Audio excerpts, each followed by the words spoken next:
concrètement, quand vous dites par exemple, il faut des lois.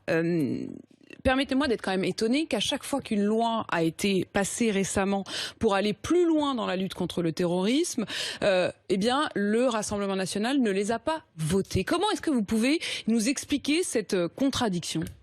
Mais je vais vous expliquer ça extrêmement simplement.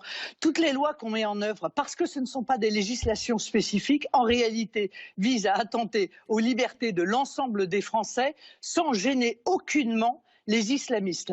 Je suis désolée de le dire, mais je me souviens des débats lors de la dernière loi pour lutter contre le terrorisme, où on nous expliquait qu'il ne fallait pas déranger les islamistes avant 6 h du matin pour les perquisitions, que si on arrivait dans une fan zone et qu'on ne souhaitait pas montrer l'intérieur de son sac, eh bien c'était tant pis, on pouvait quitter la fan zone. Mais c'est pas possible ça. Il faut savoir contre qui nous nous battons. On ne se bat pas contre l'ensemble des Français. Moi je tiens à préserver la liberté vous dites ça sur les sacs en prenant l'exemple des fan zones. Effectivement, quand on vous entend, on se dit bon, ok, c'était peut-être un peu décalé. Mais il y a une loi, par exemple, qui pour le coup visait très précisément ce que vous dites. Vous dites à l'instant, il faudrait pouvoir les déchoir de leur nationalité s'ils ont une autre nationalité que la nationalité française. Quand il y avait eu ce débat et cette loi sur la déchéance de la nationalité, le Rassemblement national, le FN à l'époque, ne l'avait pas voté. Comment vous pouvez justifier ça ?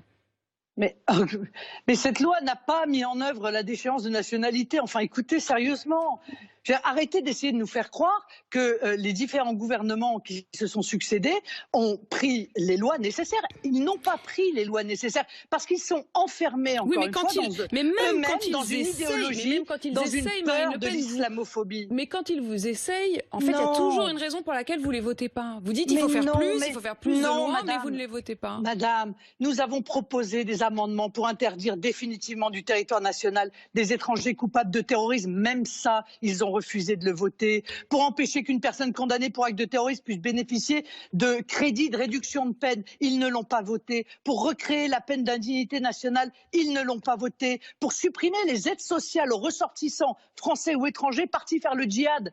Vous imaginez? Ça paraît quand même une mesure de bon sens. Ils ne l'ont pas voté.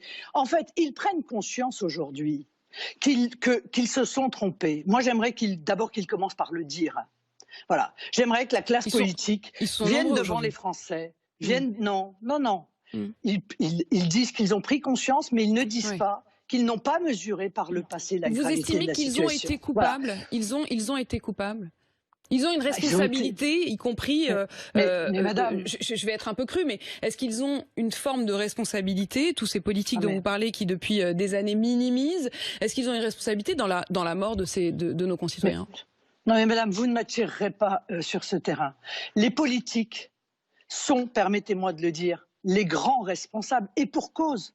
Puisque c'est eux qui peuvent prendre les décisions qui permettent de protéger les Français. Il faut assumer ça quand on fait de la politique. Moi, j'assume cela. Moi, je veux être au pouvoir, précisément pour prendre des mesures pour protéger les Français.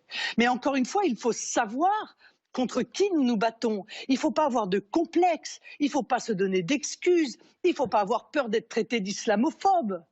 Le gouvernement actuellement est un puzzle d'annonces totalement contradictoires. Monsieur Darmanin joue le rôle du ministre ferme.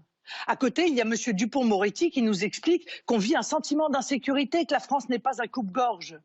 La ministre des Sports, je suis désolée d'être obligée de le rappeler, j'ai retrouvé sa déclaration dit « Le prosélytisme fait partie de la liberté de conscience et de religion, et l'expression religieuse en soi n'est pas incompatible avec la pratique d'un sport. » Vous croyez qu'avec des ministres comme ça on peut lutter? La ministre de la Ville dit « Les fêtes autour de la virginité dans les mariages sont de belles traditions. » Vous croyez qu'on peut défendre les valeurs de la France avec des ministres comme cela?